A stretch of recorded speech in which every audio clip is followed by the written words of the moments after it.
everyone. Call this meeting to order. Welcome to meeting number 157 of the House of Government Standing Committee on Government Operations and Estimates, known to everyone except for Mr. Matthews, apparently, as the mighty OGGO. Colleagues, just a couple quick things. Please give me a break today. My voice is faltering. Cheers all around, I know. We only have the minister for 1 hour at the most, so I'm going to keep everyone to the exact 5 minutes, 6 minutes, 2.5 minutes. So please watch your clocks.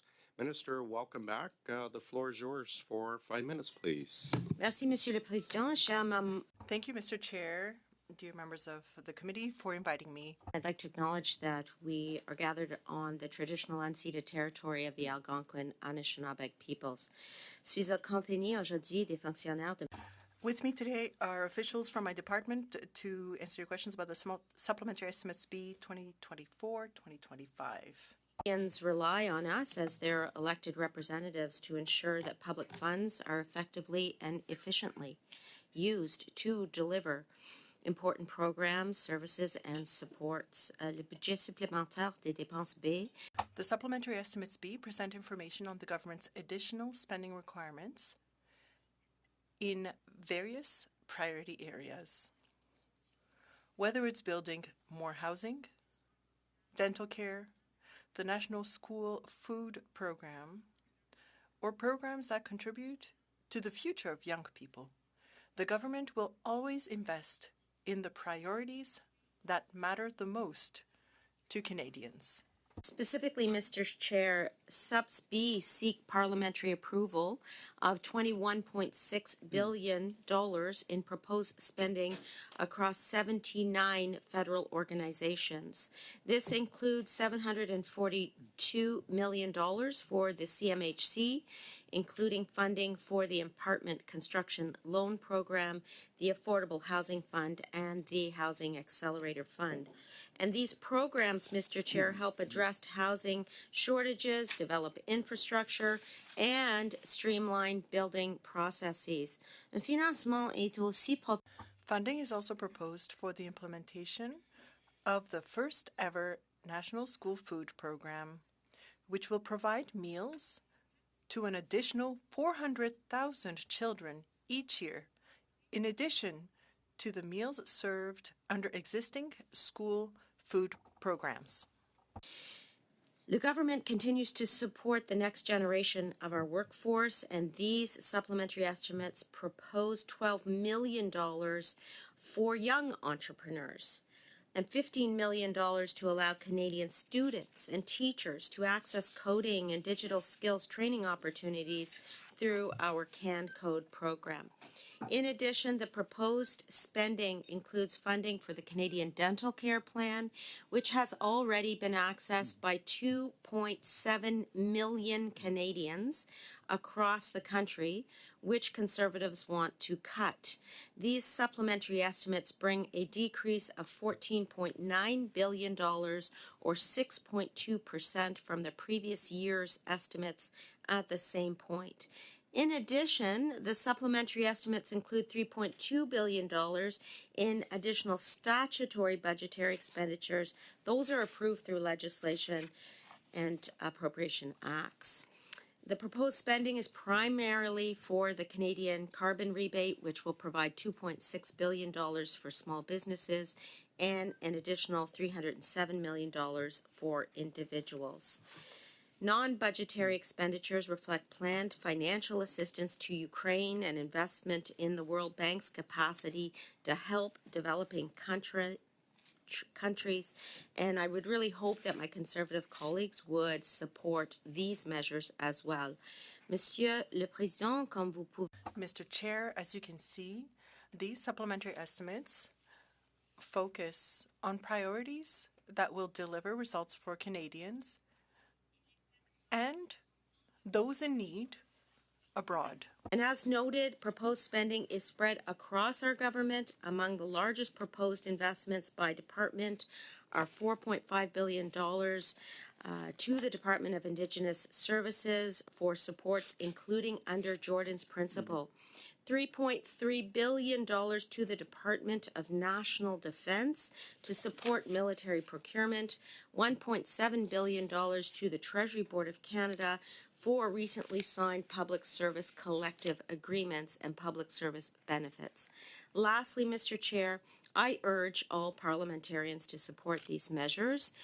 I urge Conservatives in particular to stop playing partisan games so that MPs can debate important legislation. Mes fonctionnaires qui m'ont commis. My staff and I will be happy to answer any questions you may have for an hour. Thank you.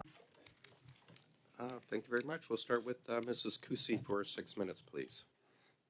Thank you very much, and thank you very much, Minister, for returning to this committee. You know, your opening it's beyond rich. I'm going to read some facts to you about your government, Minister, that I'm sure you're very well aware of. CEBA reported yesterday $3.5 billion in funds that were awarded to those who should not have received them. We've had the Arrive scam scandal, $9 million NYC condo, and this is the most expensive government in the history of Canada. And you're coming here and accusing us of playing political games at a time when your government has been completely irresponsible. And as I've said repeatedly in this committee, you are the one, Minister, who holds the purse strings. I'm actually shocked the Prime Minister gave you another job, considering the responsibility that you hold as President of the Treasury Board. Your effort should be entirely focused here as President of the Treasury Board on reducing the deficit. Because I will also remind you that from April to September of this year, the deficit is already $8.2 billion higher than it was the year before. The PBO that we have coming in the following hour said that you will miss the deficit target by $6.8 billion. So that's my first question to you. Is this number even accurate, $6.8 billion? Tell us today, Minister, how bad is the number? Tell Canadians. Well, what I will tell Canadians is that unlike the Conservatives who vote against supports for Canadians at every step, whether it is the National School Food Program, whether it is the dental care program, whether it is the Canadian Armed Forces, whether it is affordable housing or Jordan's Principle, the Conservatives vote against Canadians every single time. So I find it strange that you can say you actually do support Canadians and you do care about Canadians when you vote against Canadians at every turn. So the question Okay, so like really the Prime Minister, it's very clear concerning for you don't all know the members number. of the The House. Prime Minister showed Pierre Poilievre he didn't know the number last week, and like the Prime Minister, you don't know the number. No, I know then tell me the number. numbers. Tell me the number. I know the numbers. And Tell me the number. we are What's the deficit going to be this year? engaged. Tell the number to Canadians, please.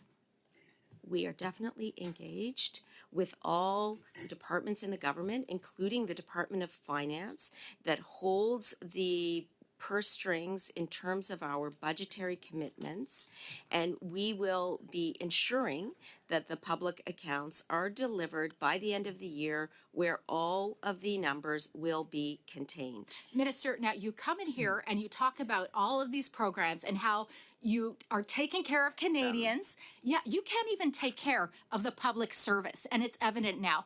As it was quoted in Options this week, if you lay out the puzzle pieces as we head into the fiscal update, it becomes clear that there is no path forward for this government that doesn't go through the public service. You can even keep your promise to them to take care of them, to hold their jobs. Why should Canadians believe that you can take responsibility for them when you can't even take responsibility for the public service? Again, so you have stated now that you are going to look beyond attrition to cuts in the public service. We know from your track record, we know from our work on McKinsey, we know from the Accenture information released yesterday with the Auditor General that you won't do it alone. So can you share with Canadians, please, who have you hired to help you complete the layoffs in the public service? Again, more inaccurate statements from my honourable colleague.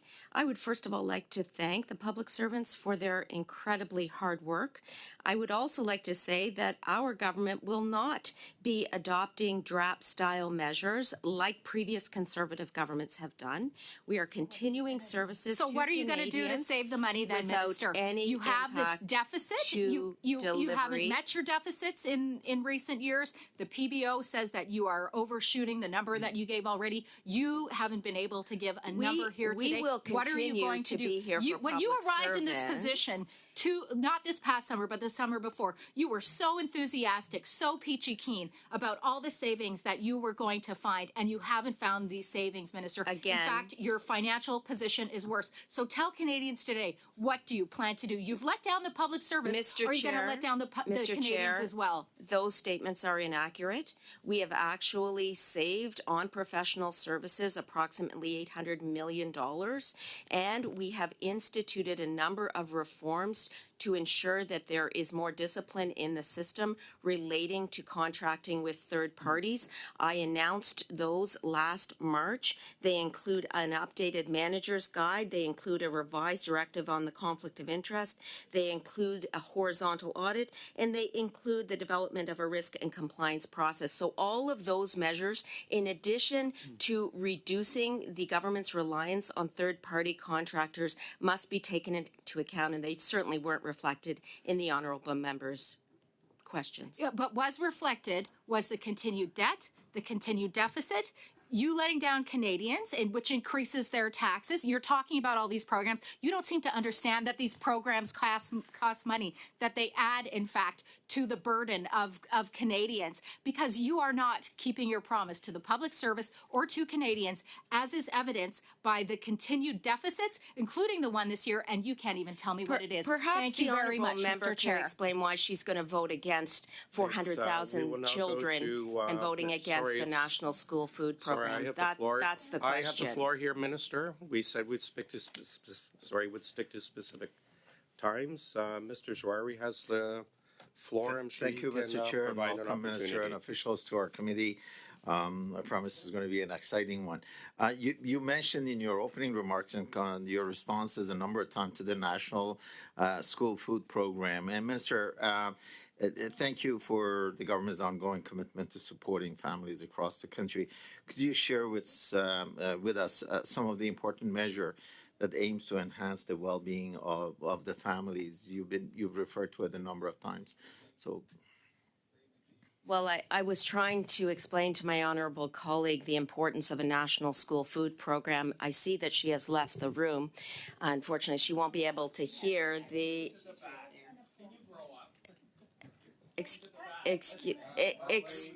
Excuse me, I was unable to give the answer is what I'm trying to say that I wanted to. And so I'm very pleased that my honourable colleague has asked a question where I can mention the point that there is, in these supplementary estimates, a national school food program that will feed 400,000 children. Point of order. If approved. Sorry, And my honourable colleague and her party are going to vote I'm stopping the against clock for point of order. Mr. Mrs. Chair, Lucy? we know it's unacceptable to mention the absence of someone in the chamber, and I expect the same rules to apply to committee. I was in the room. The minister should know I'm always watching her and what she's doing. So, if she wants to do the same for me, she certainly can feel free to do that. I'm happy if she wants me to wear an AirTag. Thank you very much, Mr. Chair. Thanks. Please continue, Minister Nand. As I was saying, 400,000 children across the country, 4,100 children in Newfoundland and Labrador, 19,000 children in Manitoba, 160,000 children in Ontario. I would really think it would be incumbent upon anyone who purports to care for children and families and the well-being of communities to vote in favor of these measures. Conservatives have been against voting for families, getting meals at school, and I would argue that that's irresponsible in terms of supporting Canadians at this very stressful time in the lives of Canadian families.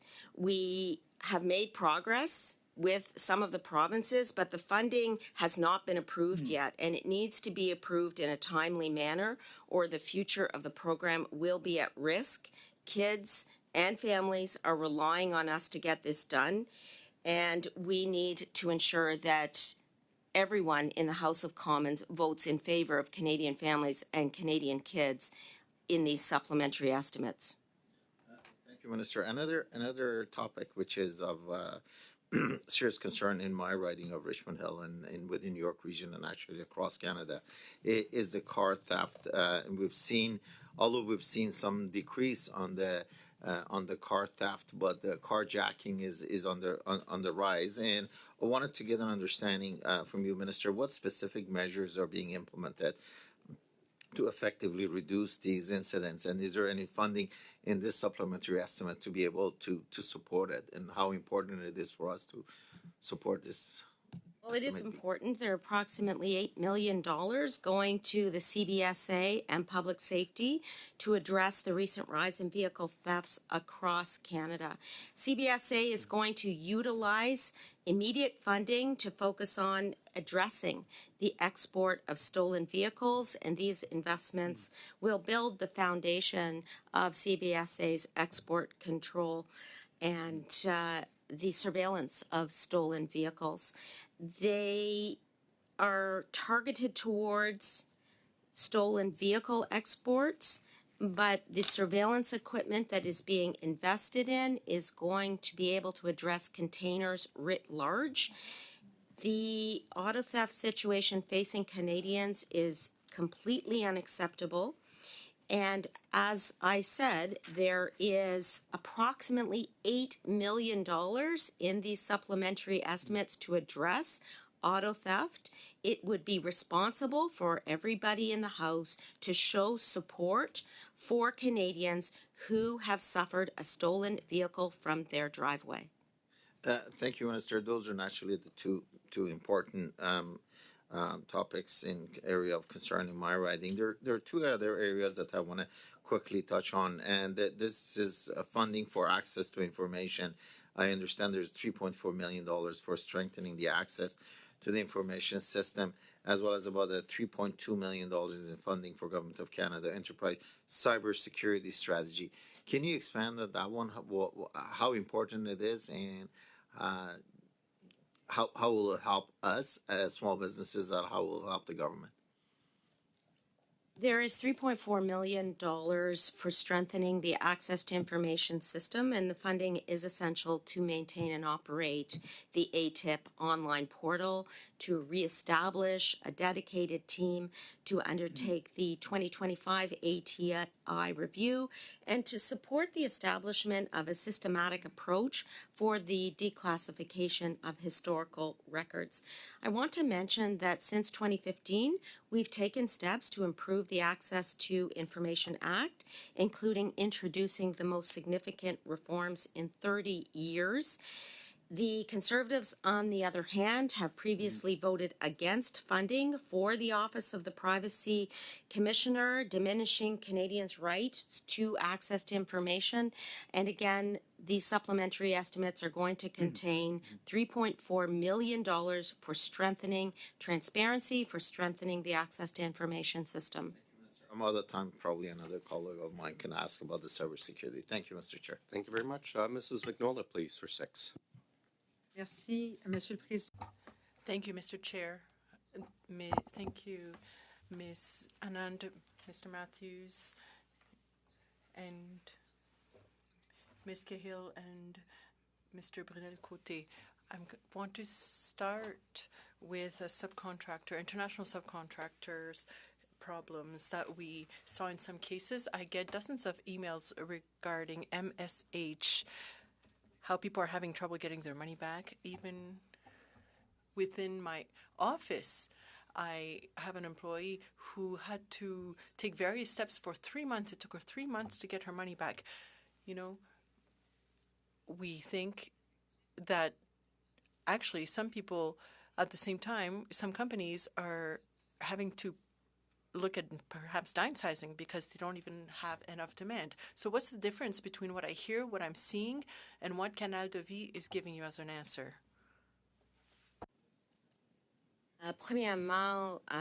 First, thank you for the question.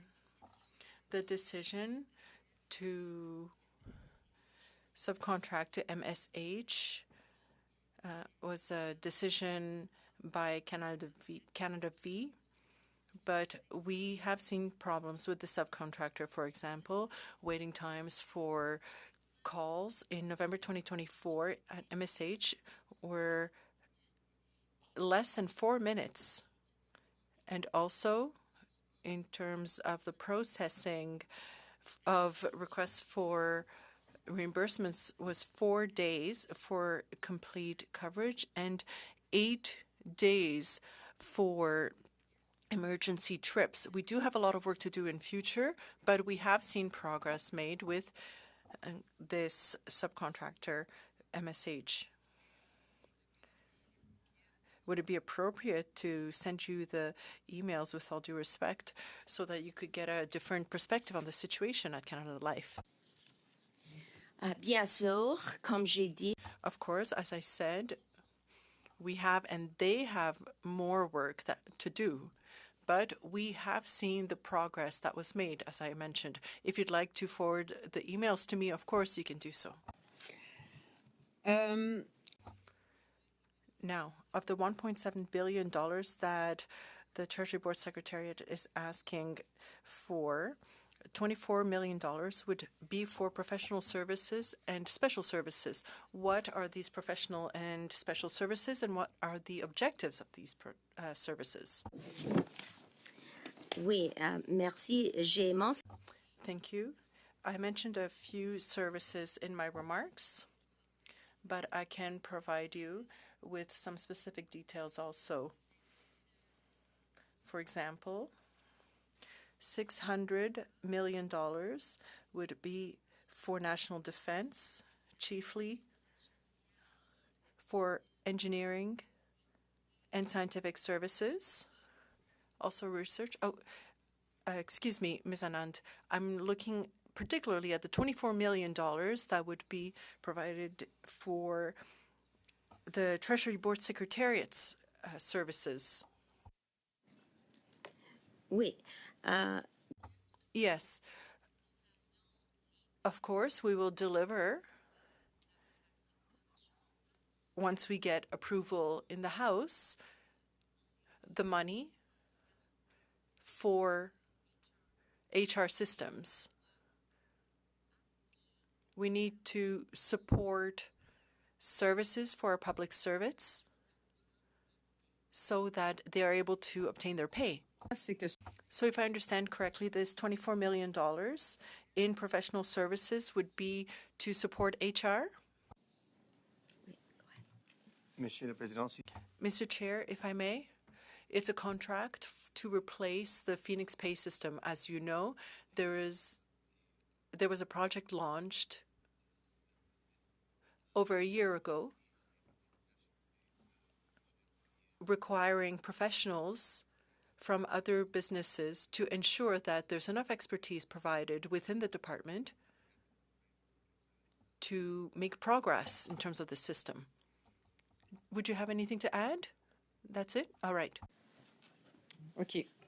Donc, All right. So $18 million under 1B, vote 1B for HR and pay the next generation and so on.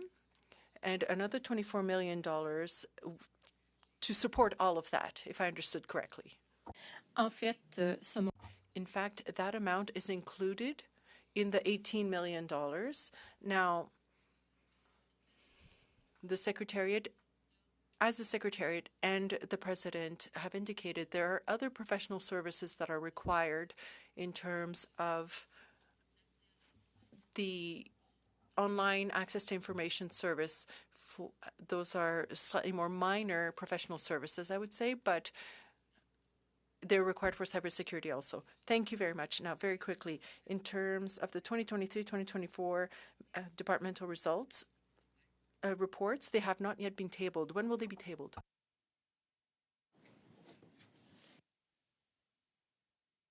Premièrement, nous First, we will deliver the public accounts to the House before the end of the year, and after that, we will table those reports also. Thank you very much. Ms. Blaney, please, for 6. Well, thank you, Chair, and I thank the Minister and her team for being here today. And I also want to do a special thank you to the amazing interpreters who seem to be able to interpret no matter what. So thank you very much for your hard work. My first question to the Minister through the Chair is around the government's plans to reduce government spending by cutting public services. I'm just wondering if there's departments that you're actually seeing any slowdowns. It seems like it's based only on saving money. From what I've heard, most departments are fairly busy, and I think the general population has some serious concerns about understaffing in some of those realms. So I'm just curious if you could tell us when is the government planning to cut jobs, and in what way will you be going through the different departments to make those decisions? So I thank the honourable member for the question, and our public service is comprised of hardworking, extremely hardworking public servants from across the country who are permitted, who are providing very important services for Canadians at the highest level. And during the pandemic, we hired public servants to deliver emergency supports to Canadians. Now, in the post-pandemic period, the Minister of Finance tabled in Budget 2024 the plan to rely primarily on natural attrition for a reduction in the size of the public service. There are no DRAP-style public service cuts, as we saw in the Harper era planned. And at the current time, ministers are providing their plans to me, and I'm reviewing them, but the decisions relating to refocus government spending are taken by the ministers of each department. But as I said, Thank you, Minister, and I don't mean to interrupt, but I think you answered my question. I'm just wondering, in that context, if you can explain to me what is stop the clock. I've heard that a few departments have received that information, and I'm not sure what it means. And I appreciate what you're saying, that the ministers will be giving the information based on their department. I'm just wondering, what is the timeline for that to be given to you from the ministers? as I said, the ministers are providing their feedback now. No decisions have been taken in terms of the budgetary commitments relating to 5,000 through natural attrition or the refocus government spending project overall. But there are positions that we are certainly attuned to, such as automatic or term rollover positions. And I know my Deputy Minister, Secretary of the Treasury Board, can add something here. So the term stop the clock refers to terms. So there is basically a process in place where after one works as a term for a consecutive period of time, after 3 years, basically they're turned in automatically to full-time indeterminate. But the employer does have the right to stop the clock on that if there are reasons why the automatic rollover would not be, I'd say, a good decision. So stopping the clock basically refers to pausing that time period. So I understand that the departments that have heard about this have been notified as PSPC, Justice, Heritage, and Transport. That's the information that I've received. Can you explain why those four have received that notification? Actually, I really want to stress that ministers as a whole received the notification by letter from me that they should examine their own individual departments in order to meet the refocus government spending initiative as a whole. And whether it is in regards to the category that you mentioned or anything else, no decisions have been taken, and we are still receiving that feedback from ministers.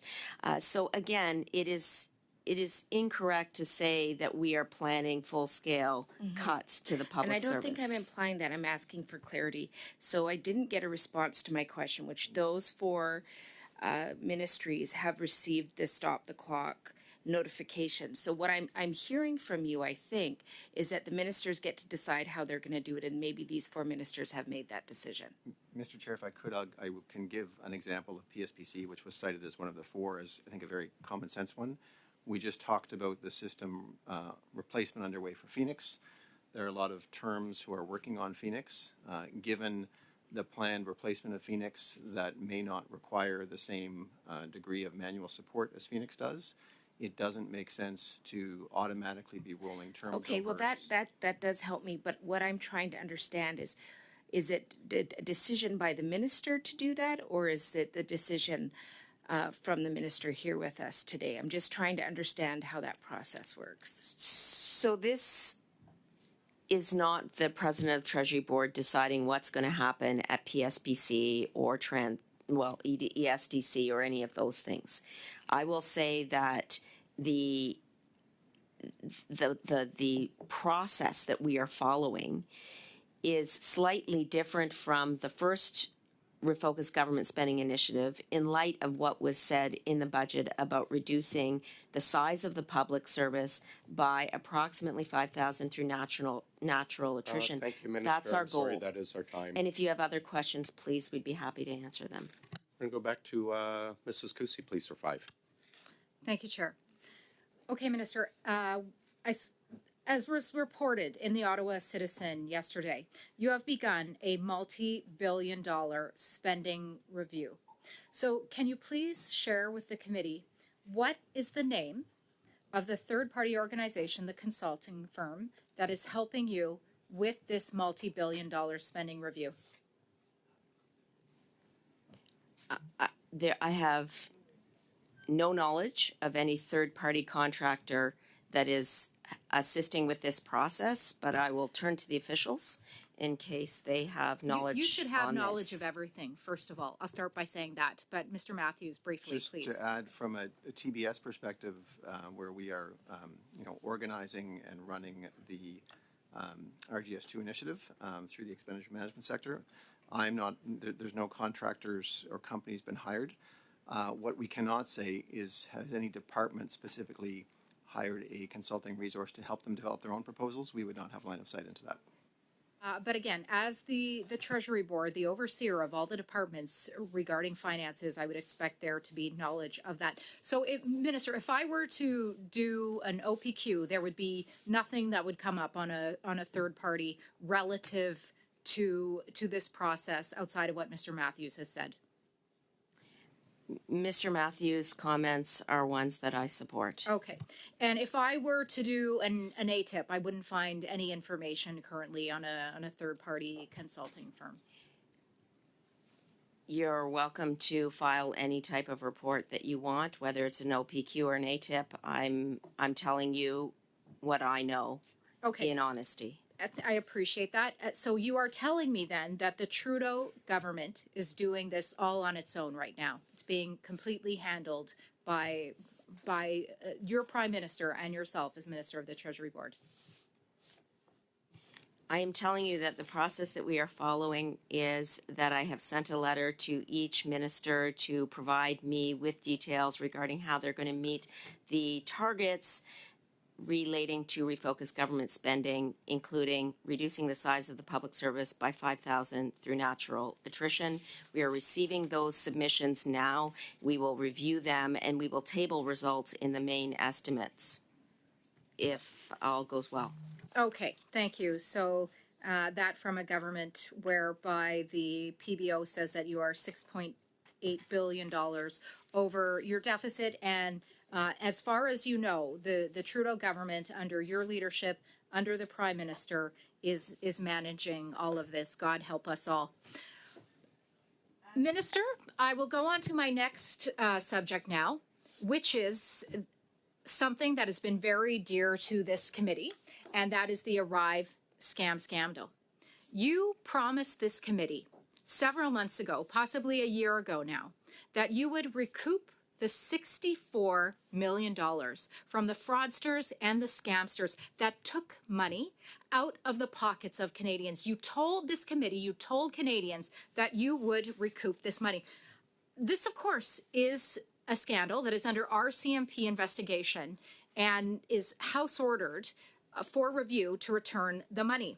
So my question for you today on behalf of Canadians is, how much money of the $64 million have you recovered, Minister? The RCMP investigation is continuing, and I said when we receive the report of the RCMP, we will recoup lost monies of Canadian taxpayers. Okay, that sounds like a zero. But I'm sure you have a process in place that you have started.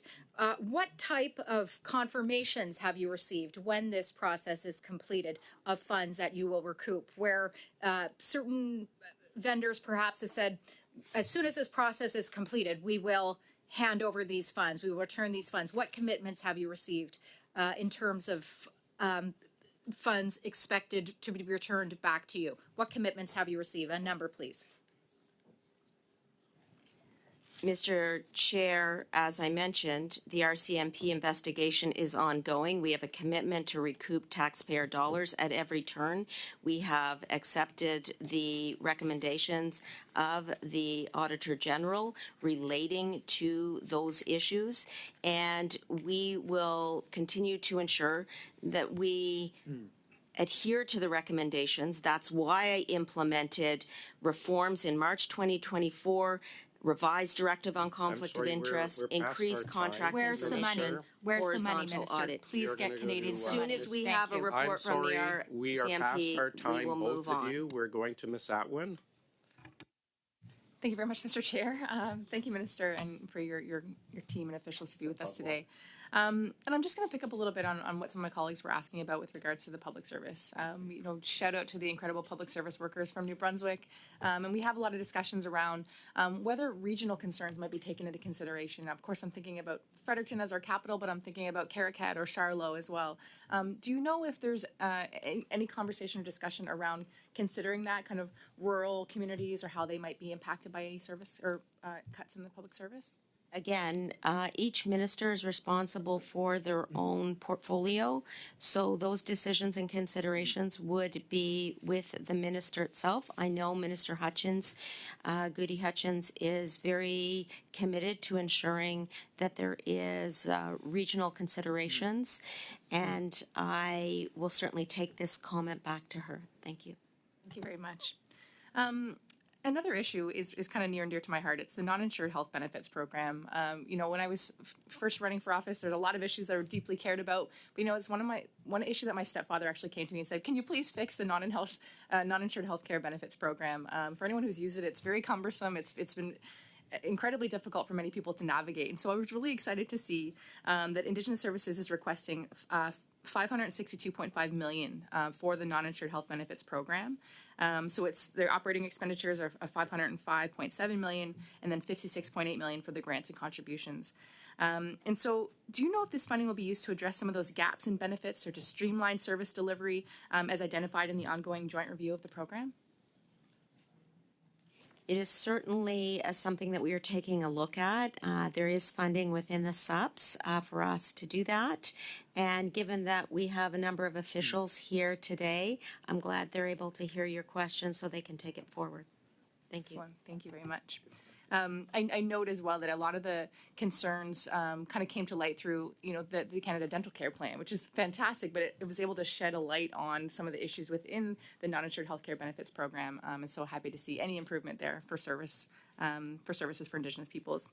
Another critical piece, you mentioned Jordan's Principle, and that's also so important to the community members who I represent. And so I'm seeing that Indigenous Services is also requesting $955.2 million for reforms to the First Nations Child and Family Services Program. So this improves services for children to be cared for in their communities to respect their jurisdiction. And then also $725 million for the continued implementation of Jordan's Principle. So can you tell me what are the planned reforms for the First Nation Child and Family Services Program and what the timeline for their implementation might be? Sure, and then I'll ask Antoine if he has anything to add. So the First Nations Child and Family Services, as well as services and support under Jordan's Principle, are amounts that are committed given the decisions that have been provided by external adjudicative bodies. And so we're very much looking to comply with our legal obligations as well as to support truth and reconciliation with those numbers that you mentioned. But Antoine may have something else to add. No, I think the answer was it was a good answer. Like the First Nation children will provide access to needed health, social, education products, services, and supports. That's what the money is going to be used for. Excellent. And of the requested funding, is there an amount allocated to improving the availability of safe and adequate housing for children on reserve? I, Yeah, go ahead. just given the detailed natures in terms of program design, it actually probably best for us to follow up offline with the responsible department and maybe come back with information on how they plan to spend the money with those considerations. But the bottom line is yes, there is. Great, thank you very much. I've got about 1 minute left, so I'm just going to turn to my colleagues at Crown Indigenous Relations because we're also interested in their supplementary estimates. So I see they're requesting $532.7 million to settle land-related claims should agreements be reached. And so, do you know what the average length of time to settle a land claim would be? What proportion of this time relates to government approvals? I appreciate the question, and I would say the bottom line on that one is that it varies.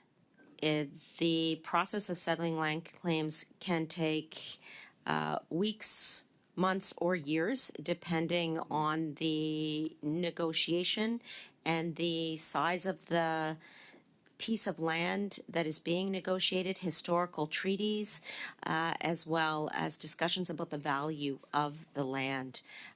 But I know that Minister Ananda Sangari has been working extremely hard to try to ensure that these land claim settlements proceed. You would have seen an agreement with the Métis Nation of Manitoba recently. Thanks. Along those lines. That Thank is our you. time. We'll now go to our 2.5-minute rounds. Mrs. McNulty, please go ahead. Merci, Monsieur le Président. Thank you, Mr. Chair. Ms. Anand, I want to come back to your last answer regarding the ministerial results, departmental results rather, and public accounts.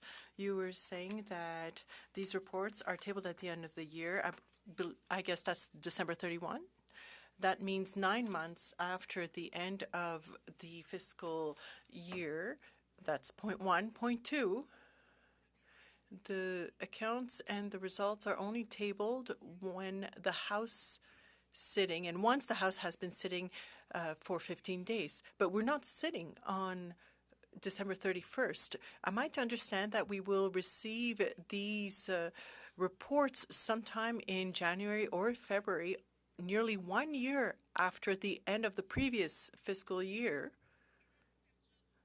And how open is the government to changing that timeline so that parliamentarians from all parties can do their jobs and review these numbers? Comme j'ai dit, As I said earlier, we will be following legislation and legislative requirements. We have already discussed these numbers and these reports with the Finance Department. The department has those numbers, and we delivered those documents to the Auditor General once she has conducted her audits. We will sign them. Mr. Chair, if I may, 2 quick points. I know that everybody really wants to obtain those reports. One of the members of the committee also Transparent updates on government spending and financial results.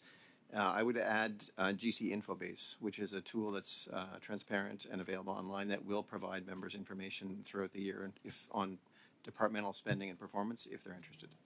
Merci beaucoup. Très, très, très. Thank you very much. Very, very quickly. In the past, training for pilots was done internally at the Royal Canadian Air Force, and now it's going to be Skyline Canada Limited Partnership. Why train pilots externally and, pay $159 million more for that? Joyce, there's no time left for an answer. Perhaps you can provide the committee with a written response. We now have Ms. Blaney for 2.5, please. Well, to come back to the public service jobs, I do just have one more question. I know that at this point in Canada, people over 65 are higher in number than those 18 and under. And we know that that is just going to continue to grow. So as we see more people aging in the system, I'm just wondering if there's an assessment happening at every department level around the services that they provide to seniors and how those may need to grow and be more accessible for people as they age. It's a really good question, and it's certainly one that I have spoken with Minister McKinnon about in terms of his responsibility for seniors. The digitization of the pay systems, for example, or immigration systems are taken always with a GBA plus analysis in mind. GBA plus refers not only to gender-based analyses, but other groups in terms of how government services are going to be delivered. So yes, we do take the concerns relating to our aging population in mind. Thank you. I appreciate that. I would say that a lot of seniors have concerns and they've faced challenges. So I hope that there's some point of listening to that. The next question I have, of course, is around the federal pension plan. I understand that a second audit has been requested with the chief actuary. I'm just wondering if you could share with us what prompted you to ask for this second audit, and how are you addressing the issue where we know that the pension is paid by taxpayers but also by workers, and workers are very concerned that the money that they've contributed is going into the coffers of the government, and there's no sort of support of them and their contribution. So I'm just wondering, how are those two things being addressed? Okay, the opinion that you're referring to, I believe, is not the audit. It's a secondary examination through an actuarial valuation, simply to address some issues that may not have been taken into account in the audit. But the audit itself on non-permitted surplus and the actuarial reports, which I tabled a couple of weeks ago, I apologize again. We are past our time. stand We committed as to get true. you out of here on time. Sorry. Perhaps you can provide a more fulsome response in writing to us. We'll now go to Mr. Genuis and then finish up with Mr. Kuzmierczuk. Thank you, Chair. Thank you, Minister. I was surprised to see the government vote in favor of my motion to ban double dipping. That was a motion to prevent government employees from doubling as outside contractors. Pleasantly surprised. Will the government now implement this motion and finally ban double dipping? Thank you to my honourable colleague for bringing forward that motion. And as you know, we are continuously looking at how to inject more discipline into the system. That's why I introduced the revised directive on conflict of interest, which directly addresses the point that my honourable colleague is making, as well as the horizontal audit and okay, Minister. Sorry, just to jump in though. My question is specific. It's about a motion that you voted for in the House of Commons, as did your colleagues. That motion wasn't to reaffirm these various other policies. It was to ban, outright and completely ban, the practice of double dipping. Is it the intention of the government to follow through on the unanimous vote of the House of Commons and ban outright double dipping, which I think you'll acknowledge goes further than these existing policies? Well, thank my honourable colleague for bringing forward the motion and for voting in favour of it. We, as I said, are continually looking at how we can improve the directive on conflict of interest. We've revised it already this year, and we're looking at further ways we can strengthen the So can I infer from policy. that a decision hasn't been made yet on whether to actually implement this motion? Because if you're continually looking at that, sounds like you're saying we might, but we haven't decided yet. As I said, I'm very committed to ensuring that we have stringent rules in place relating to the directive on conflict of interest, and with other ministers, we'll continually look at how that can be strengthened and improved. Okay, I don't think we got a clear answer, and I would have thought that you could simply affirm that you would implement the motion that you voted in favor of and the House voted unanimously in favor of. I hope we will still see a ban on double dipping, but it seems like there's not a clear commitment to do that. My next question is, the company started by Randy Boissonneau, GHI, has been suspended from getting government contracts. We think they should be banned permanently. Can you update us as to why they were suspended and whether the government is going to ban them completely? So this would be a question for Minister Duclos at PSPC more than me, given that he has purview over government contracting. But I will say that the individual in question has, I understand, agreed to come to committee to answer questions, and I believe that question could be posed to him. In addition, Is the individual in question Randy? I will, I believe that that individual will be coming to committee. And Okay. in terms of the banning of contracts, which was the heart of your question, I will take that question back to Minister Duclos. But All right. the I would company- love to see Randy at committee, by the way. I one final question I want to get in the time we have. Indigenous leaders have repeatedly told this committee that Indigenous identity fraud is rampant in government, and that the proportion of real Indigenous businesses getting contracts isn't 5%, that it's closer to 1%. So how many businesses have been denied contracts or faced consequences for Indigenous identity fraud? Well, I would agree that identity fraud is painful and harmful.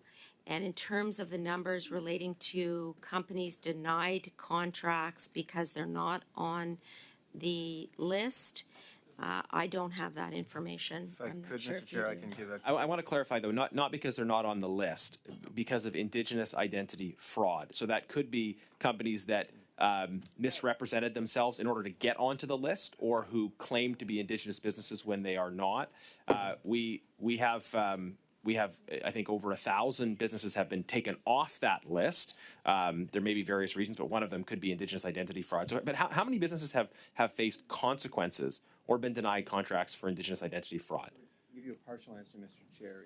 Mr. Chair, partial answer. ISC, the department responsible for the actual list, does pre-contract audits as well as post. Latest information I have is they have done 14 audits in terms of pre-award audits. 2 have been found non-compliant. And there are 16 other audits, post-award audits, that are underway. No results yet. Okay, so that's not really an answer about consequences, but 2 out of 14 companies that were audited are found non-compliant. That's not as high a proportion as we're hearing from Indigenous leaders, but that's still fairly significant. 2 out of 14. Have there been any consequences for those 2? I'm afraid that is our time. Can we get a follow-up in writing then? Have there been any consequences for those 2? I suspect there haven't been, frankly. But. Perfect. We'll go We'll to find out for you. Mr. Kusmirchuk for 5, please. Thank you, Mr. Chair. Thank you so much, Minister, for joining us here once again, and thank you so much for your testimony. I wanted to begin by talking about housing, big issue, obviously, in communities, in my community, and really across Canada. And we're seeing signs that the programs that we've put forward are working. You know, we're the Housing Accelerator Fund. Our community in the town of Tecumseh has availed themselves of this program. The apartment construction loan program, reducing the GST off of purpose-built rentals. And you're seeing, for example, in Windsor, you're seeing a university student housing that's being built at the University of Windsor, 400 units that are being built. You're seeing, for example, the Gateway Project, which was partnership with a private investor, private developer-led project that is creating 99 homes, units, of which about 30 are affordable in the town of Tecumseh. It's a beautiful building. And then you look at, for example, the Meadowbrook Project, which is the first public housing project built in Windsor, Essex in the last 30 years, about 145 units there, all affordable. And so we're seeing these signs of housing getting built, which is a complete reversal from when the Conservatives were in power. They didn't build a damn thing. And not only that, but they're talking about actually cutting the Housing Accelerator Fund and other such programs. And it's even to the point right now where even Conservative MPs are forbidden by their leader to talk about the Housing Accelerator Fund. I mean, this is the most important issue right now facing young people in my community and across Canada. And I just wanted to ask you, Minister, what do we have here inside this supplementary estimates that address housing directly? Well, thank you for the question. It is concerning that members of that caucus cannot deliver support, such as funding for housing projects in their very own ridings. But in terms of the numbers, we have $135.9 million for the Canada Housing Benefit, $99.3 million for the Affordable Housing Fund, and $27.4 million for Co-op Housing Development Program. So you can see how seriously our government takes addressing the affordable housing issue, and we would very much like to see all members of the House supporting these initiatives. Well, thank you so much for that response, Minister. I wanted to now turn to Ukraine, and we had a chance to, when you were in Windsor a few months ago, we had a chance to actually meet with the Ukrainian community in Windsor, Essex, at the Polish Hall, if you recall. There are 12,000 plus Ukrainians that call Windsor, Essex home. In my community, it's big. And they've been following the situation, obviously, in Ukraine very, very closely. And they see the investments that we're making, both in terms of military support, financial support, humanitarian support. We stand shoulder to shoulder with our Ukrainian friends and here in Canada and obviously in Ukraine and abroad. I had a chance to also meet with the Speaker of the Ukrainian Parliament, Ruslan Stefanchuk, just last week, and we talked about the importance of continuing to make investments to support Ukraine and stand in solidarity. Can you speak about some of the investments in these estimates supporting Ukraine and supporting the Canadian Armed Forces as well?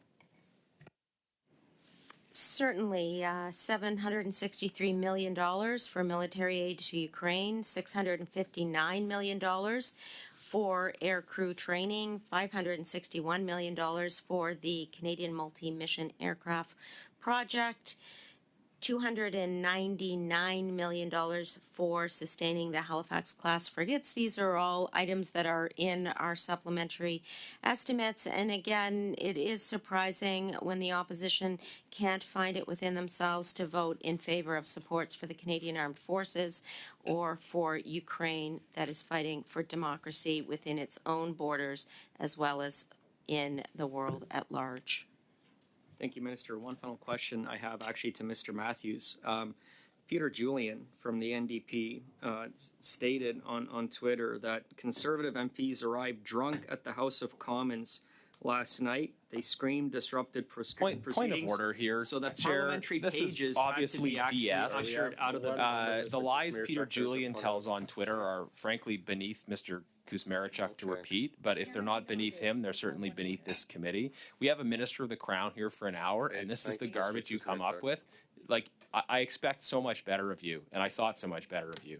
Thanks, Mr. Generous. Finish up, Mr. Kuzmerichuk. Yes, please. And so I just wanted to ask. This is not on topic, where Chair. pages had it's to not be on topic. Apparently ushered out of this the, is not of on the topic. House of Commons, the chamber. I just wanted to ask, making sure that we have a safe, responsible workplace is vital. And if I can, I heard you were drunk in the House.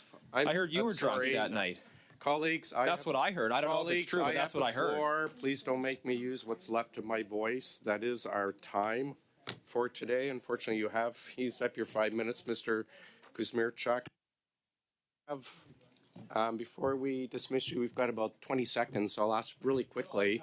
When do we have the DRRs coming out, the departmental results? Do you have an exact date? Well, that was a question that I know that, my colleague asked, and I answered it by saying once we've tabled the public accounts, we will be tabling the DRRs. So with the public accounts. And just a last question on and the public possibly on the same day. We're working on that right now. And on the public accounts, your officials last Wednesday in the Senate Finance were asked very specifically about had the final reports gone to the Auditor General and delivered very misleading response that they had. Could you respond why they would mislead the Senate Finance and Canadians on that issue? The official in question is with us at the table, and he later in that meeting clarified that during testimony he was not sure if it was the final version. He revised his question after being confronted by the chair. So I'm just trying to figure out why misleading information was given to the Senate Finance and therefore Canadians. May, Mr. Chair, subsequent clarification at the table also a follow-up with the committee. The actual version of the financial statements comes from the Receiver General, not his shop. So I think we've clarified, and we have the final version with the Auditor General now and are collaborating to finalize those public accounts. Thank you very much. With that, we are suspending for a few minutes and bringing in our new witnesses. Minister Thank you, Mr. Nan, Chair. Mr. Matthews, Ms. Cahill, and Mr. Brunel Cote, thank you very much. You're dismissed.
We are back.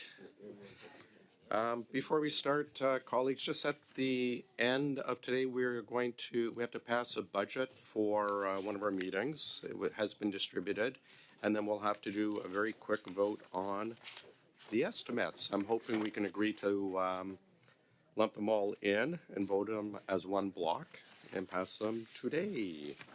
We'd like to welcome back Mr. Giroux, a great friend of OGGO, an honorary member of OGGO, and his colleagues, Mr. Crichton and Ms. Giswald. Welcome back. Do you have an opening statement, sir? Please go ahead. I certainly do have an opening statement. I was told I was allowed 30 minutes, but I'll make it shorter than that. And that is our time. We will now go to... Non. Bonjour, Monsieur le Président et Mesdames et Messieurs les membres. Good afternoon, Mr. Chair and members of the committee. Thank you sincerely for the invitation to appear before you today. We are pleased to be here to discuss a report on the Supplementary Estimates B 2024-25, which was published on November 20th, 2024. With me today, I have our lead analysts on the reports, Mark Creighton and Jill Griswold. The government's Supplementary Estimates B for 2024-2025 outlines an additional $24.8 billion in budgetary authorities. Voted authorities, which require approval by Parliament, total $21.6 billion.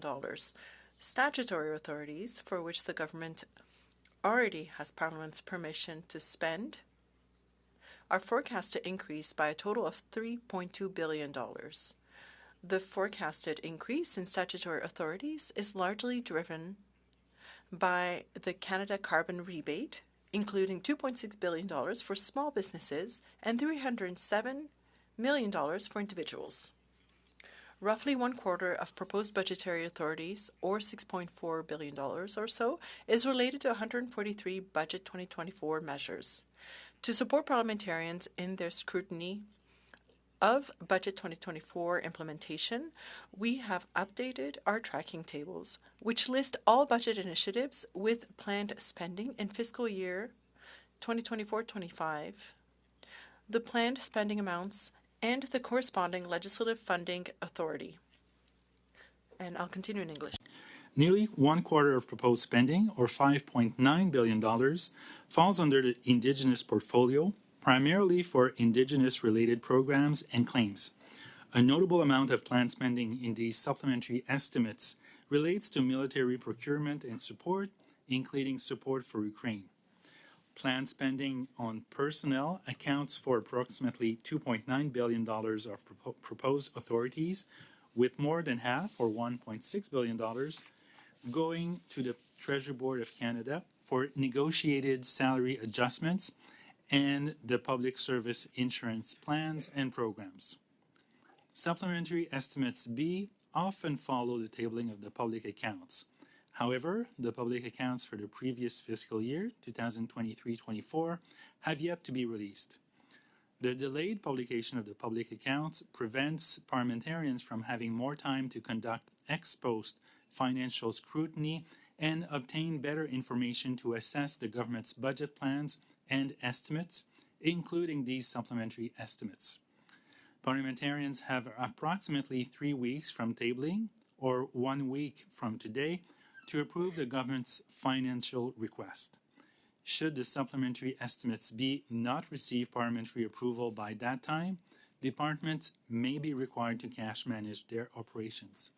Mark, Jill, and I would be pleased to respond to any questions you may have regarding our estimates analysis or other PBO work. Thank you. Thank you, Mr. Giroux. We'll start with Mr. Morantz. Welcome back to OGGO, Mr. Morantz. 6 minutes. Thank you, Mr. Chair. It's a pleasure to be here. Mr. Giroux, I have a few questions for you, but I just want to start with the latest Statistics Canada reporting that for the last 6 quarters in a row, GDP per capita has actually declined in Canada. Would you agree that Canada is in a GDP per person recession? It's true that when you have GDP per capita decreasing, it means that households are not getting richer. In fact, their standard of living is going lower. However, the GDP per capita recession is not a term that is widely used and widely used. So we tend to define a recession by GDP itself, real GDP declining. It would be fair to say, though, that GDP per capita is receding as opposed to growing. Yes. Even though we can't officially call it a recession. Okay. Now, in your report, you estimated that the deficit will actually be just under $47 billion, roughly $7 billion higher than the Minister of Finance declared in the budget. We also have at least an additional $6 billion in new expenditures from the GST holiday and the $250 checks. The Minister of Finance had promised a fiscal anchor that supposed a declining debt to GDP ratio. Will she be able to keep that promise? Well, it's difficult to say for certain. However, the GST holiday that was recently announced is in this fiscal year.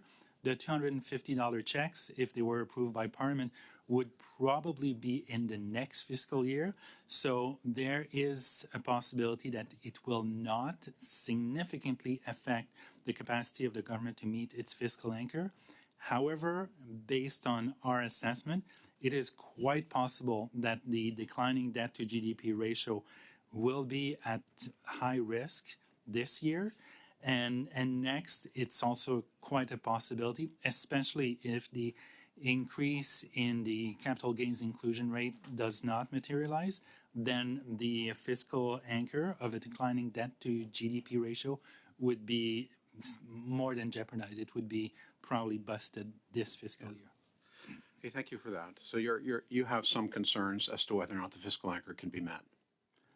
I do, especially if the expenditures I recently announced do materialize, and especially if the capital gains inclusion rate does not materialize. So that would mean that some revenues, several billions of dollars that the government was or is banking on this fiscal year will probably not happen if that legislation is not passed. Okay, thank you for that.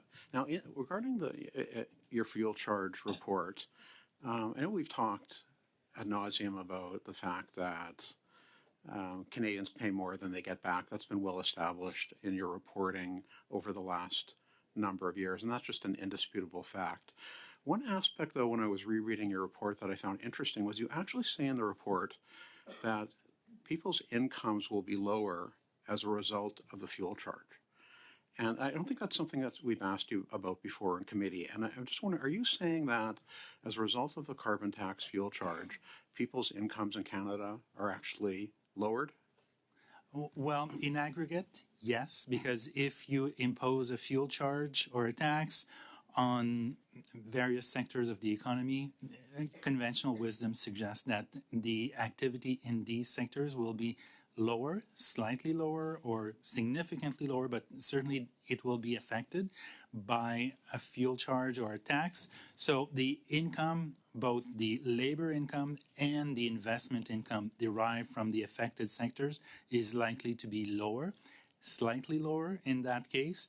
And that's based on modeling from Environment and Climate Change Canada. It's not just our own modeling. Who would be worst affected? Whose income would be most adversely affected by this policy?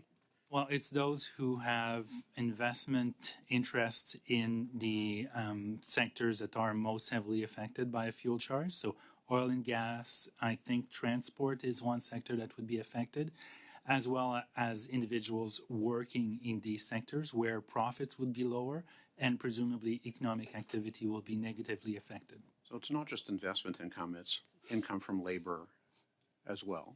Yes. And do you have any numbers on how much on a sector by sector basis, or an example of a sector or a few sectors that where incomes were lowered?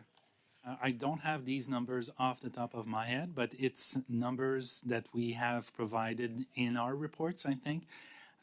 In our previous reports, that we have some broad sectors that would be affected, and we have quantified the impacts for these broad sectors. Something that could be tabled? Yeah. Okay, appreciate that. And my last question is the $2.6 billion that's supposed to be going back to small businesses in the small business rebate in the estimates. That money should have been paid annually over the last 7 years. But the reality is that the federal government dragged its feet and is now finally getting around to paying it. There are businesses that don't exist anymore, that actually went out of business, people who went bankrupt because they couldn't make ends meet, that this money could have really helped them. How can we make those businesses whole? Is it wrong that they are not getting money that they should have been entitled to had their businesses survived? Brief answer, please. I think it'll be very difficult to provide that rebate to businesses that no longer exist, and that's probably as much as I can say. Thank you very much. Mr. Sousa, go ahead, please. You're on mute, sir. Yeah, I'm muted now. Thank you, Chair. Thank you, Mr. Giroux, for being with us again today.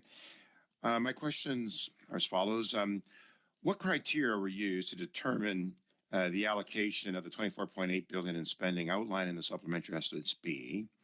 And how are these priorities aligned, or how do these priorities align with the government's fiscal objectives? So the question, if I understand correctly, is how we determine the criteria to allocate these fundings? Is that what you're referring to? So there's criteria that's been used to determine the allocations of the dollars spent, and I wanted to know from you how those were assessed and how do they meet then the priorities of the government's fiscal objectives. So you've been following what the government is doing, and now these things have taken place. So I just want your perspectives. So it's a government decision to allocate spending in the supplementary estimate, or to seek spending in the supplementary estimates. The decision to allocate spending is usually made in the budget by the Minister of Finance and the Prime Minister. And depending on the state of advancements of each proposal, they're either tabled or included in supplementary estimates A or B. And whether they're in supplementary estimates A or B determines how advanced they are in their development and whether there is enough details for central agencies, notably the Treasury Board Secretariat, to determine whether they can let that go in supplementary estimates A or B. The categories under which they fall is by their own definition and the very nature of these expenditures. So if the Department of Indigenous Services, for example, is seeking money to deliver on programs, it is operational money.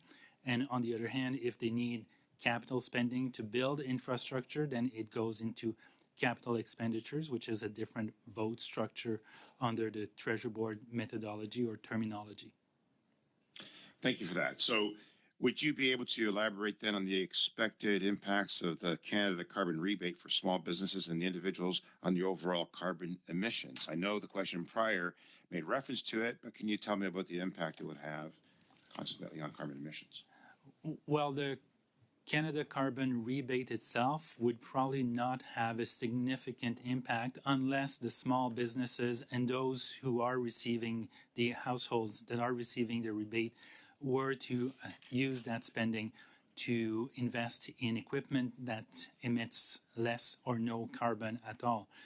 When it comes to the fuel charge itself, the impact has been assessed by Environment and Climate Change Canada to be at about 15 megatons in reduction of emissions by 2030-31, which was included in our latest report. Can you tell us more about the other side with regards to the military procurement spending as outlined in the estimates, and how does the spending align with Canada's defense strategy and, of course, our commitments to NATO? So the spending allocated through Subs B to DND will contribute to funding the military operations. There is some money there for assistance to Ukraine, but there's also quite a bit of money for support of military operations. I think there is aircrew maintenance or training. There's also some operational funding for the Halifax-class frigates. So these are all contributing towards meeting or reaching or getting closer to our NATO spending targets of 2% of GDP, even though Canada is not there yet. So that's probably as much as I can say, not being in the minutiae of D&D spending. Yeah, I appreciate that. And I mean, the purpose of some of these questions is to reaffirm that the government has made some commitments in respect to its budget. That's a living document, so things change accordingly. Other things are advanced. but always with an alignment to succeed in terms of what the government's priorities has been. For example, my next question is what trends then do you anticipate in the future budget proposals by government, particularly regarding spending priorities and fiscal sustainability, which is something that we're all preoccupied about? So when it comes to future spending, I think we'll have to see what the budget tells us, or a fall economic statement if there is one. But I expect future supplementary estimates, if there's sub-C this year, and mains to continue to include spending on government priorities, which have been laid out in various documents recently, budgets 2023, 2024, as well as ministerial and prime ministerial statements. So you're probably much better aware of the details of these priorities than I am. So I would expect to continue to see spending in these areas. And the sustainability, the fiscal sustainability, in order to support some of the programs that we're talking about, are essential. And I know that our GDP and our overall growth and ratings as a country relative to other G7 is still strong. And we want to maintain certain measures as we go forward to protect the interests of Canadians and to certainly enable us to provide for economic growth and revenue increases in order to sustain. I'm afraid that is our time, Mr. Sousa. Perhaps the PBO's office can provide any response in writing. We'll go to Mrs. Vignola, please. Merci beaucoup, Monsieur le Président. Thank you very much, Mr. Chair, Mr. Giroux, Mr. Creighton, Ms. Griswold. Thank you for being here with us. Mr. Giroux, you mentioned earlier that if nothing happens at the House of Commons, the department would have to fund their own activities. What would the consequences be? Well, it would depend on the department, but the departments will have to do some risk management. This is about $20 billion or so on a budget of over $500 billion. So for some departments, that'll be a little bit harder than for others. Some expenditures will have to be deferred until later, but that probably won't happen to all agencies or departments because, for example, at National Defense, the budget is of many dozens of billions of dollars, and there are some votes that are not necessarily used each year, especially on the buildings front. And so there are some amounts that are not used each year. So the vast majority of departments will be able to reallocate funding from one envelope to another at the end of the year, but it would not be the case for all organizations. Thank you. Now, looking at the budget amounts, the main estimates from 2019 to 2024, I saw that when I arrived here in 2019, the main estimates was for $355.6 billion, and now we're at $449.2 billion now. Even during the pandemic, the amounts weren't as high as they are now. Is that something that is worrisome to you? How can we ensure that the debt to GDP ratio doesn't go beyond what we're able to handle?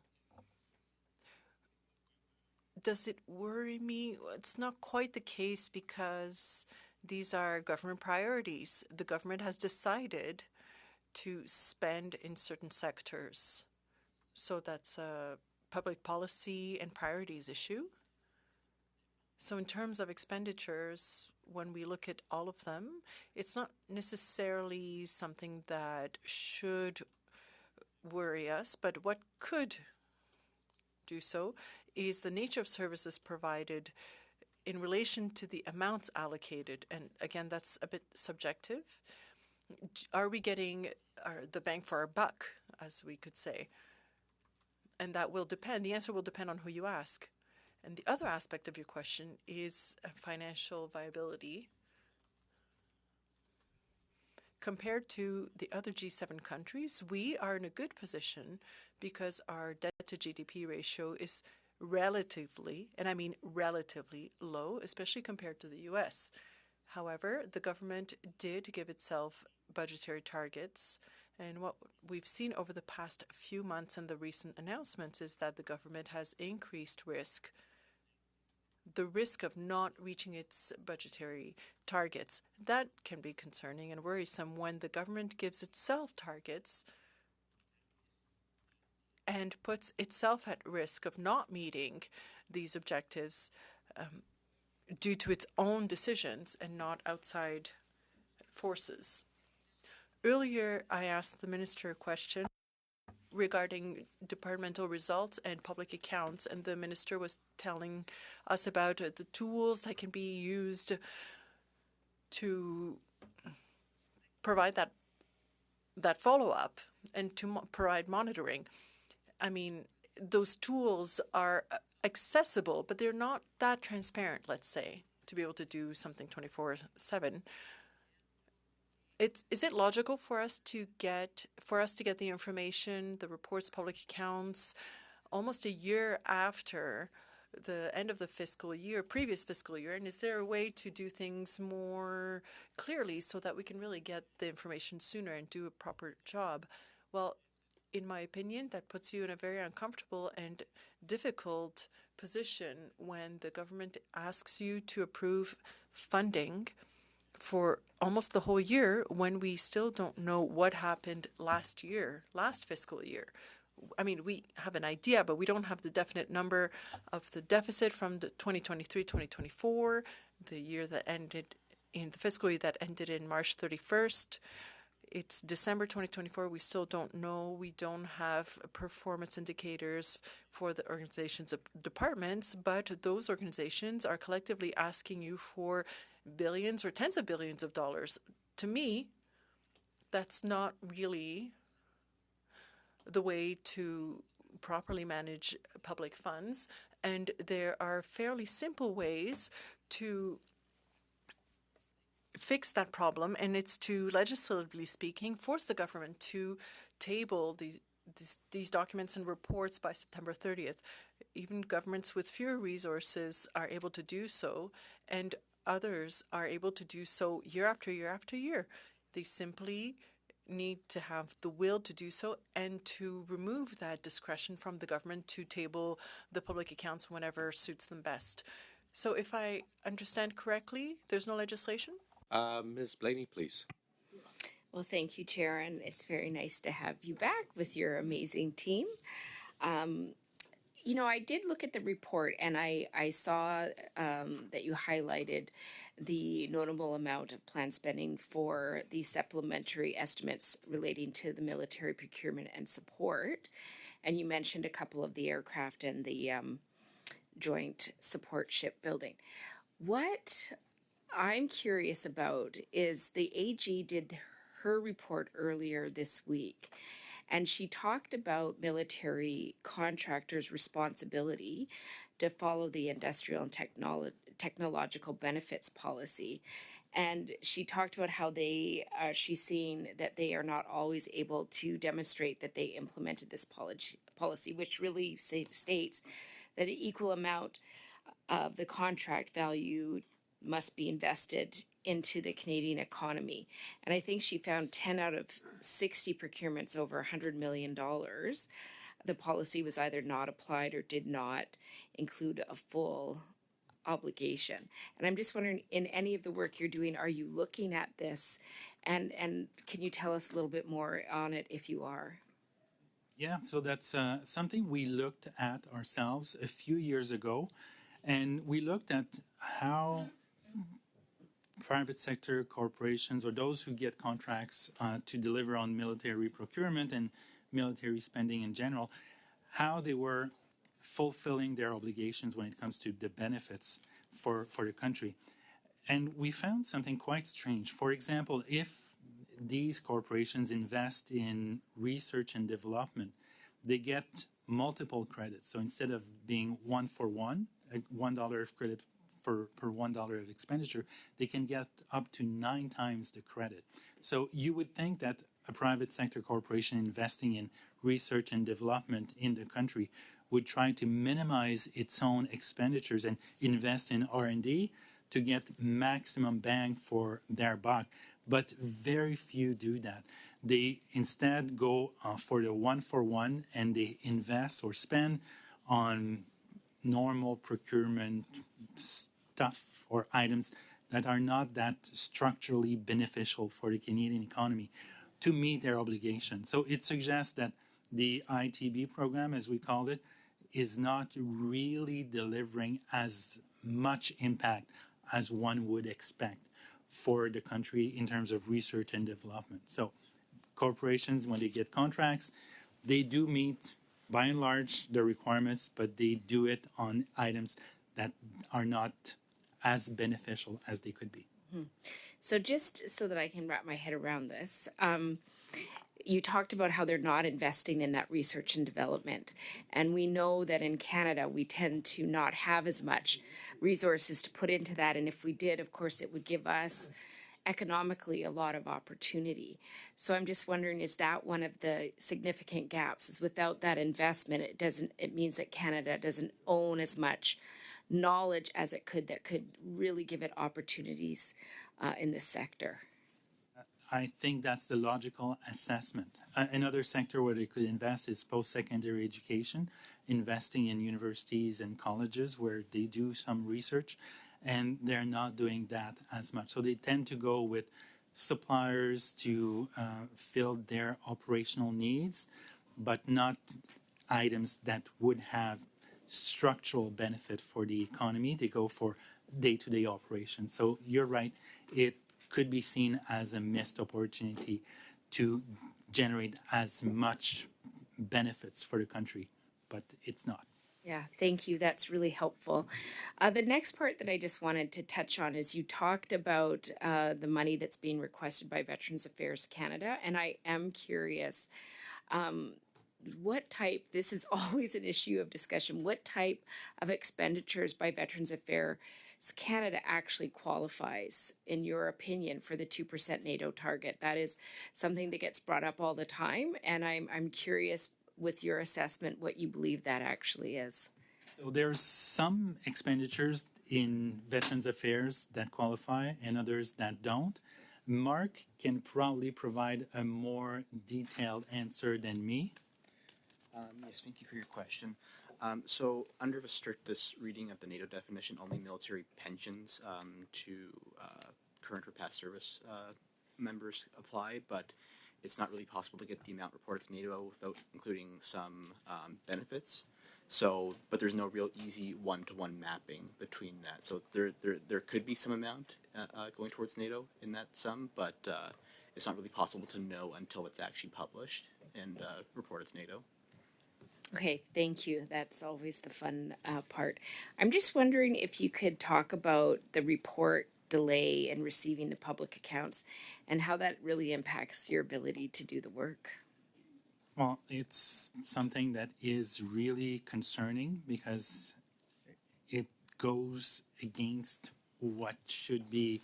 I think it's detrimental to your work as legislators. It's also detrimental to our work in helping you make sense of public expenditures. And I don't think it's a good transparency and accountability practice to have the public accounts so late, and we still haven't seen them. In legislation, the government has to table them by December 31st. But if the House is not sitting, they have to table them within 15 sitting days of Parliament sitting in the next year, which could mean February or even later if there are delays in the House coming back. So it could be almost a year after the year is ended. Thank you very much. Mr. Helon, welcome back. Go ahead for 5 minutes, please. Thanks, Chair. Mr. Giroux, always great to see you. The food professor recently in a report highlighted how the carbon tax adds to the overall price of food because it increases the cost for down the supply chain. This is because there's a cascading effect, as we know, because down the supply chain, when there's a carbon tax on the farmer, there's a carbon tax on the transporter or the trucker, there's a carbon tax on the retailer who's selling the food. At the end of the day, Canadians who today are struggling more than ever to afford food because the cost of food has gone up, it all gets passed down onto them. Mr. Giroux, would you agree that the carbon tax has increased the cost or the price of food for Canadians? All right. So I think the answer is obviously yes. If you have a fuel charge or any other type of levy that's imposed on producers of food or any type of goods, you'd expect some of these costs, if not the totality, to be passed on to consumers. I can't comment on the study that you're talking about because I haven't seen the methodology, but and we have not estimated. Overall, in theory, yes. The magnitude is up for discussion. Thank you. So recently, the government has introduced this 2-month tax trick where they're pausing the GST, HST on certain items. We know that GST is already not applied to a lot of the groceries. And in your report, as my colleague had highlighted, you had said about the carbon tax that it makes prices go up as income and makes incomes go down. Would you agree that to make things more affordable for Canadians, it's better to just take the carbon tax completely off of everything for everyone for good, instead of offering a temporary 2-month tax trick? So that's a policy choice by the government because a fuel charge or a carbon tax is not just to generate revenues. It also has other objectives, reducing carbon emissions. And whether one is better than the other is really not for me to say. It's up to the government and legislators to determine. But as comparatively, would it be more beneficial to have a permanent tax taken off as something like AXA tax, get rid of the carbon tax on food, gas, and home heating? Or is it better to just have a 2-month GST pause when it comes to affordability? If you're talking about affordability and if the trade-off is between a 2-month tax reduction or a permanent reduction, I think the answer is quite obvious that a permanent reduction would be better to improve affordability. Relaxing the tax would be better. You've also highlighted that this government, to no surprise, is going to blow through their budget deficit by $6.6 billion. This temporary pause, according to the government, is also going to add another $1.6 billion to the deficit at a minimum.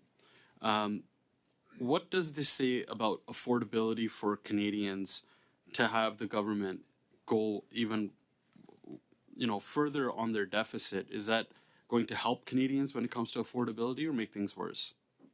Well, it depends on where these additional expenditures, if the increase in the deficit is due to higher expenditures, it depends where they are going.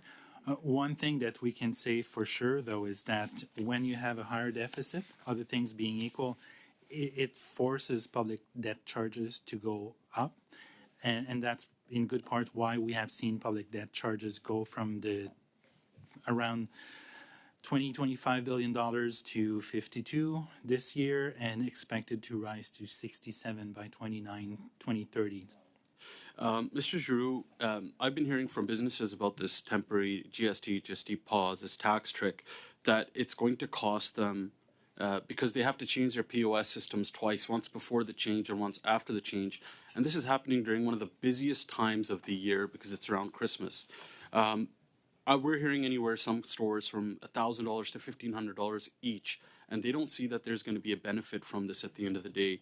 Have you done any analysis on the impact on businesses from this pause?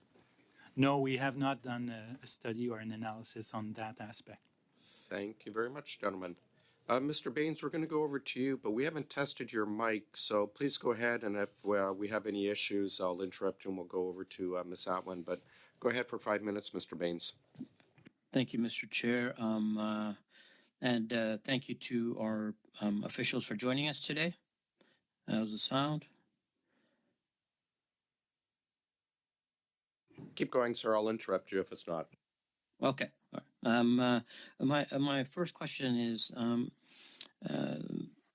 your report highlights the spending through statutory authorities. What are the implications, statutory versus voted authorities, for transparency and accountability in government spending? So, statutory authorities don't need to be voted again. So, the government already has the authority to proceed with these expenditures. So, they are therefore included in Subs A to give a more accurate or more complete picture of the expenditures, that the additional expenditures that the government plans on initiating. So it's an enhancement or an enhanced measure of transparency to include these statutory expenditures in supplementary estimates, because they don't need to be there per se. They're included to give a better picture, a more accurate picture to parliamentarians. And if the estimates were not to get passed in the House, what would happen? When it comes to statutory spending, nothing particular would happen, because these expenditures already are allowed under separate pieces of legislation. When it comes to voted authorities, it would mean that departments and agencies that are seeking funding in Subs B would need to cash manage. So either reduce spending in other areas or postpone some expenditures, or use surpluses from other programs to fund what they are seeking funding for in the Subs B.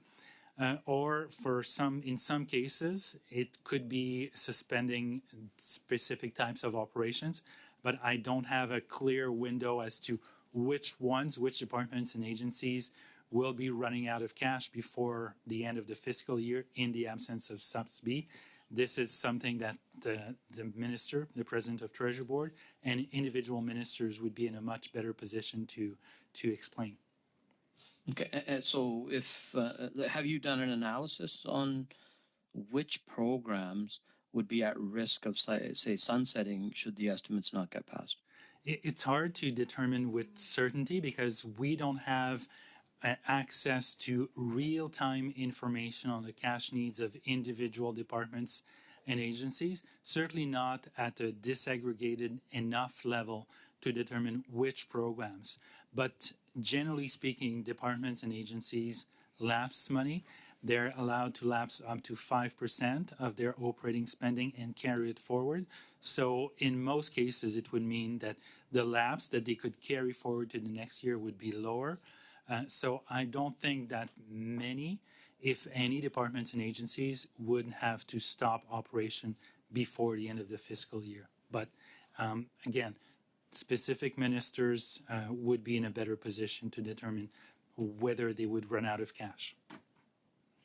Okay, and do you have any, maybe a final question, with respect to trends, do you anticipate in the future budget proposals, what trends do you anticipate by the government, particularly regarding spending priorities and fiscal sustainability? So based on our economic and fiscal outlook in October, we anticipate expenditures to keep growing. So we had an estimate for this year of $543 billion, rising to $553 next year, and rising at roughly the same pace to reach $628 billion in 2029-30. But that was before government announcements related to the GST holiday and the $250 check for those making less than $150,000, which would create a small increase or a small bump in expenditures this year and next. So that's what we expect. And debt to GDP ratio should be on a downward trend, not necessarily this year or next, but starting in 26, 27, and a gentle decrease after that. Thank you, gentlemen. We'll go to Mrs. Vignola for 2.5, please. Merci beaucoup, Monsieur le Président. Thank you very much, Mr. Chair. Mr. Giroux, we often talk about the 2% for defense This is my question. From one year to the next, we don't manage to spend all the money allocated to defense for all kinds of reasons. Now, when we talk about the 2%, is that what we see in the budgets, what's planned in the estimates, or what's really spent? Generally speaking, we are talking about what is actually spent because there could be quite a gap. It would be easy to promise to spend some money without really spend it in order to artificially try to reach the NATO targets. Thank you. Now, you also said that staffing expenditures is about $2.9 billion or 11.7% of the budgetary authorities in the supplementary estimates B. From one year to the next, in terms of all the estimates, supplementary estimates, main estimates, is that about the same amount? Is it about the same amount that's let me find my spot here, on staffing? Does the public service represent about 11.7% of the government's expenditures? Just about, but there hasn't really been an increase in the size, but there has been an increase, but it corresponds with an increase in most sectors.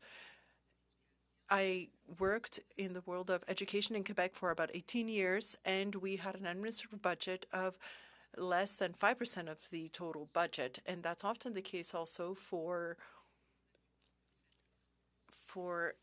NGOs.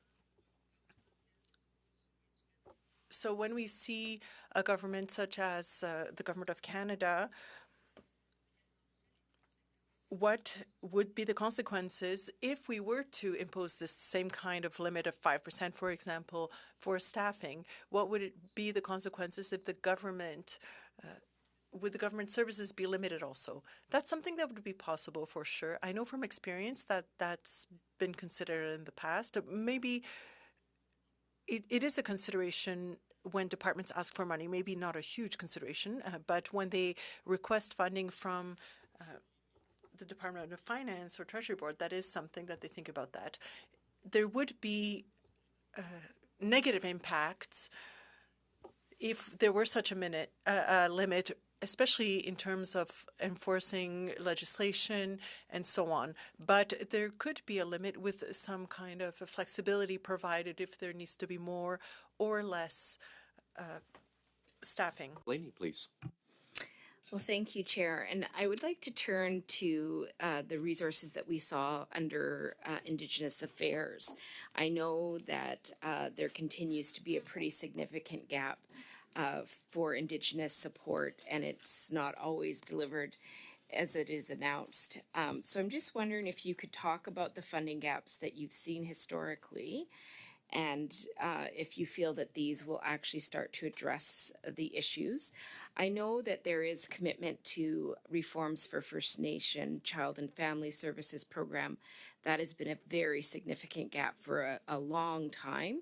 And we know even though bills have been put forward, that gap continues to be a challenge. So I'm just curious if you could talk a little bit about that. And I guess, again, the money is announced, but do they usually actually deliver the money to the extent that they say they will? So I asked Jill, and she said, and I agree with that, that in the absence of departmental results report, it's very difficult to answer that question. So in the absence of last year's DRRs, as we call them, one has to rely on the previous year's departmental results report. And we see that these two departments in charge of delivering services and managing relationships with Indigenous people, they don't tend to meet all of their performance indicators. And that's happening despite significant increases in funding to both departments, which leads me to believe that while funding is an essential part for delivering on services and also addressing the gaps, it doesn't seem to be a sufficient condition because these departments don't meet their self-imposed performance targets. So that's unfortunately as much as I can say in the absence of departmental results report. Well, I appreciate that, and I do find it interesting to think that the population that needs the resources because of continuous underfunding since the beginning of Canada sees the money filtered through two departments, and then those outcomes are not met, which is concerning. So I'm just curious. One of the issues, and I think my time is up, but if you can give a written response on the non-insured health benefits program, as a person who's dealt a lot with that in terms of my own family, I'm really curious about the timeliness, especially when you compare the dental program for all Canadians and the dental program for First Nations, Inuit, and Métis. I would like to make sure that those are rolled out in the same fashion. Is that a specific enough question for you? Perfect. Thanks. We'll go to Mr. Lawrence. Welcome back to OGGO, sir. Thank you very much, and thank you, Mr. Giroux, for being here, as always. Just wanted to start off and just read a quote from yourself, back to yourself here, just to confirm you're still standing by. It's from B&M Bloomberg. If it's good news, they can play it up. If it's bad news, they may try to find a more appropriate time that it gathers less attention. It's quite likely that the government will have blown through its own self-imposed target of $40 billion deficit. Are those your words, and you still stand by them? That if you're saying these are my words, I'll take your word for it. And that is certainly something that I could have said, maybe in different words, but yes. Perfect. So here we are. We have the public accounts. Once again, it's like Groundhog Day. Every year, I think we get together and ask you this question as to why the public accounts being late is important and what type of impact it can have. And I know we've already discussed it a little bit. I think my Bloc Québécois colleague asked some great questions. But just so Canadians can hear it once again, by having the public accounts be months and months late, it creates difficulties for your department, and most importantly, it creates difficulties for Canadians trying to analyze the budget going forward. Could you just expand upon that? Yes. So in the absence of public accounts, we don't know. You and the public doesn't know what was the deficit for the year that ended March 31st. But for you as parliamentarians, you are asked to approve hundreds of billions of dollars of spending to various departments and agencies while not knowing how each and every one of them spent the money that you collectively had approved for them the year before. So you don't know how well they did last year, but you're asked to trust the government that they will do as good a job as last year, even though we don't know how they did this year, and please approve hundreds of billions of dollars of spending. And it makes it a bit more difficult to plan ahead for next year's if we don't know what the deficit was the year before. Not knowing what happened in the recent past, how are we to forecast the near future? Let's talk about some of those what some of those numbers could hold. So you've said in that quote and then in other places that the deficit could be much higher than the agreed upon fiscal anchor of $40 billion, the self-imposed, I should say, that it could. Is it out of the realm of possibilities that the deficit could be above $45 billion? In this current year yes. or last? In this current year, yes. Yeah, it's possible, and we've seen recent announcements regarding GST holiday of 2 months, and that is expected to cost, according to the government, $1.6 billion if there is no compensation for harmonized provinces. If there is compensation, then the cost would be significantly higher. Also seen, or at least I've heard, quite a bit of anecdotal evidence that that folks didn't have a capital gains fire sale with the deferred announcement of the capital gains. It was projected that something like $6 billion in revenue would be created. My anecdotal experience in talking to accountants and accounting firms, that really didn't happen. And so that $6 billion didn't materialize, plus other changes or mistakes made along the way. I mean, it could conceivably be as high as $50 billion. It's possible. We're in the realm of hypothesizing, not knowing exactly what will happen regarding the capital gains inclusion rate, and not knowing what was the deficit last year, because very often if there is an unpleasant surprise, with respect to the deficit, it tends to carry forward depending on where or what happened exactly. So it is possible, but it's anybody's guess at that point, depending on what happens for the rest of the fiscal year. Yeah, and it really leaves parliamentarians with one arm tied behind their back, right? Because you sort of highlighted the lack of uncertainty. We don't know what the deficit is. And in fact, our leader has gone repeatedly in question period asking the Prime Minister, who does know, or should know at least, what the deficit was. It was, I should say, and we still don't know that. And so that it hinders our ability to have that discussion and to make the policy decisions that we want. Is that not true as well, Mr. Shrew? It negatively affects your capacity to make or suggest trade-offs when it comes to spending and revenues, not knowing what happened last year. Yes. Thanks. Ms. Atwin, please. Thank you very much, Mr. Chair, and thank you, Mr. Giroux, and your team for being with us once again here at OGGO. I think I'd like to pick up on a lot of questioning from my colleague here as well. Just if we could narrow down on some specific ways that, you could suggest we could improve the ways that parliamentarians can scrutinize the estimates, or where we could add potentially additional information. Where is it feasible, and how might that look? So there are a couple of ways that would be doable. I think first and foremost, having public accounts tabled earlier in the process, which is doable because by and large, the Auditor General and the government are able to finalize the books in September. So having a tabling date of public accounts no later than September 30th, and also removing the requirement that these be tabled only when Parliament sits. That would also increase the flexibility of the government to table when they are ready. It could happen, for example, following an election, that the Parliament is not back, is not sitting, and that in and of itself delays the tabling of public accounts, even though they'd be ready. Another way would be to have budgets that are sooner in the budget cycle, so that more elements that are in the budget find their way into the main estimates, so that you collectively have a clearer picture of funding requests that makes sense compared to what was in the budget than currently is when budgets are in March or April. So these are two relatively easy ways of improving or making your job, which is already quite difficult, slightly less difficult. But the flip side of that is that it would remove some of the flexibility the government enjoys when it comes to budget and public accounts, the tailing of. Are there any suggestions that could help make your life a little bit easier in the work that you have to do? Yes, appearing less often at OGGO would be one, but I think that one is off the table. Thank you. Point of order, I completely disagree with that.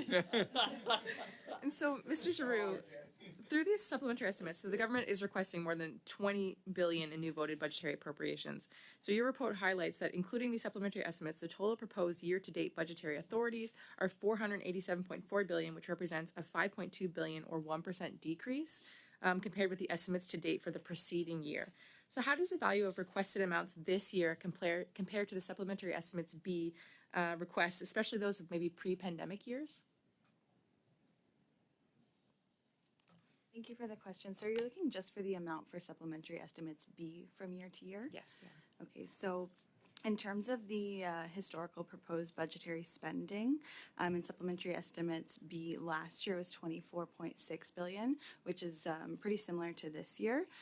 The previous year, so 22-23, was $25.8 billion, a little bit higher. In 21-22, it was $13.4 billion. 2021 was $79.2 billion. This was the first year of COVID-19 where we saw spending there, which explains a large increase there. And then pre-pandemic 2019-20 was $5.6 billion in subs B. Oh, that's very helpful. Thank you. And so that 1% decrease proposed year to date since the previous fiscal year, is that significant, or can you kind of put that into context for us? I think we expect that to increase as supplementary estimate C come along. So we're just comparing it to At this point, where we're at with supplementary estimates B, this is the total amount of proposed spending in theory that the government would see for the current fiscal year, but we do anticipate supplementary estimate C, and we anticipate seeing an increase in total proposed spending there. Thank you. And just in my dying 45 seconds, just to return back to the really important issue of NATO spending. This is certainly important to CFB Gagetown, the home of the Army, which is the community that I represent. Can you just speak briefly, what are the fiscal implications of Canada's commitment to meeting that NATO target by 2032 to 2033? Based on GDP forecasts, and because it's a share of GDP, so we have to know what the GDP, nominal GDP, will look like. So meeting the 2% target in 2032-33 would mean going from the current estimated $41 billion in defense spending to about $82 billion in 2032-33. That's it. So it would be almost doubling expenditures. Great, thanks, Mrs. Atwin. Mr. Giroux, I will give you an opportunity to retract your comments about not wanting to appear, and a further opportunity to reaffirm your beliefs that OGGO is truly the only committee that matters. You have the floor for 5 seconds. Go ahead. I agree. Thank you. Christmas is saved. We will dismiss you, but I'm sure the members would like to chat with you afterwards. If you want to hang around for a couple seconds, we're going to do a couple quick votes. First, if I can have UC for the budget for this meeting. 1750. Thank you. Next is there was an announcement yesterday by the Speaker that the last supply day on December 5, 6, 9, and 10 will be today. That means that this is our first and only meeting that we can have on SubSB before they have to be reported back to the House. So we will go to a vote on it. Now, I'd like, first of all, UC to combine all the votes into one block. Yeah. Wonderful. And then on division. Wonderful. And then shall I report the votes on the SubBs to the House? Wonderful. Thank you very much, Mr. Giroux, Ms. Giswald, Mr. Creighton. Thank you very much. We're adjourned.